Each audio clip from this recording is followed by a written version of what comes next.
नमस्कार प्रिय दर्शक बंधुरा रीतास किचेने अनेक अनेक स्वागत जानिए आजके रेसिपि निये चले एसेछि। आशा करी सबाई भालो आछो, आमिओ भालो आछि। चलो रेसिपिटी शुरू करा जाक। बंधुरा आजके आमी बानाबो खासिर चापेर मांसेर कषा।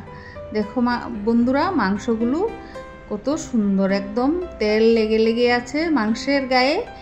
এই মাংসগুলো নিয়ে এসেছে, ভালোভাবে ধুয়ে নিয়েছি।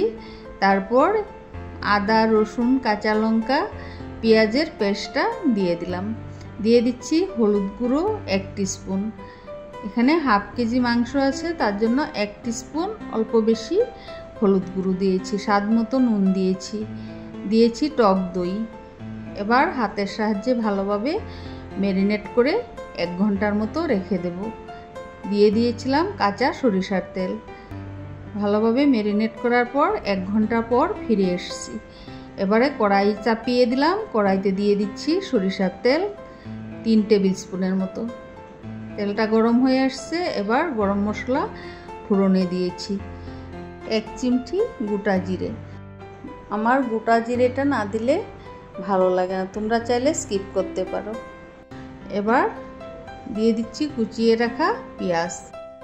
পেঁয়াজগুলো ব্রাউন ব্রাউন হয়ে এসছে। তারপর দিয়ে দিচ্ছি আমি একটি টমেটো কুচিয়ে। তারপর একটু নেড়ে চেড়ে পেঁয়াজের সাথে ভালোভাবে মিলিয়ে নিলাম। এবারে দিয়ে দিচ্ছি ম্যারিনেট করা মাংসগুলো। বন্ধুরা মাংসগুলো দেখেই বুঝতে পারছো কত সুন্দরভাবে ম্যারিনেট করা হয়েছে। দেখেই মনে হচ্ছে এভাবেই খাওয়া যাবে।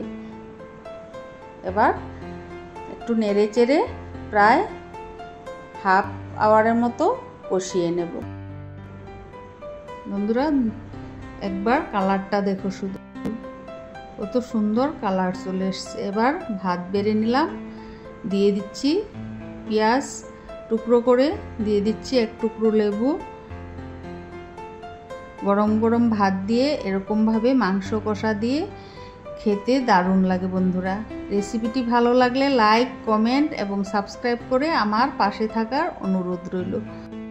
এইভাবে তোমরাও একবার বাড়িতে বানিয়ে একবার খেয়ে দেখো। বন্ধুরা চাপের মাংসগুলো তেল মাংসর সাথে লেগে লেগে থাকে, খেতে যে কি দারুণ লাগে না খেলে বুঝতে পারবে না। তাই একবার কষ্ট করে বানিয়ে ফেলো বন্ধুরা, খেতে অপূর্ব হবে একদম, কথা দিচ্ছি।